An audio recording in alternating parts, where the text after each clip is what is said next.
Humaharap ka ba sa anumang hamon ng buhay at parang natatakot ka na? Huwag kang matakot, kasama natin ang Panginoong Hesus. Pakinggan ang kwento sa Mark 6 verse 45 to 56. Pagkatapos, pinasakay agad ni Jesus sa bangka ang mga tagasunod niya at pinona sa bayan ng Betsaida, sa kabila ng lawa, habang pinapauwi niya ang mga tao. Nang makaalis na ang mga tao, umakyat siya sa isang bundok upang manalangin.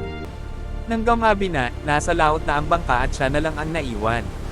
Nakita niyang hirap sa pagsagwa ng mga tagasunod niya dahil salungat sila sa hangin.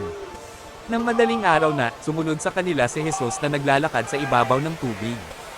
Lalampasan na lang sana niya sila, pero nakita siya ng mga tagasunod niya na lumalakad sa ibabaw ng tubig. Natakot sila at nagsigawan dahil akala nila ay multo siya. Take Pero courage. nagsalita agad It is si I. Jesus, "Ako Do not be ito." afraid. Huwag kayong matakot, lakasan ninyo ang inyong loob. Sumakay siya sa bangka at biglang tumigil ang malakas na hangin. Namangha sila ng husto, dahil hindi pa rin sila nakakaunawa kahit nakita na nila ang himalang ginawa ni Jesus sa tinapay. Ayaw nilang maniwala dahil matigas ang puso nila. Nang makatawid na sila sa lawa, dumating sila sa Gennesaret at doon nila idinaong ang bangka. Pagbaba nila, nakilala agad si Jesus ng mga tao roon. Kaya nagmamadaling pumunta ang mga tao sa mga karatig lugar, inilagay sa mga higa ng mga may sakit at dinala kay Jesus saan man nila mabalitang naroon siya.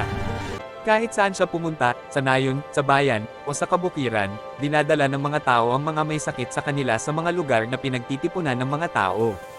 Nagmamakaawa sila kay Jesus na kung maaari ay pahipyuan niya ang mga may sakit kahit man lang sa laylayan ng kanyang damit.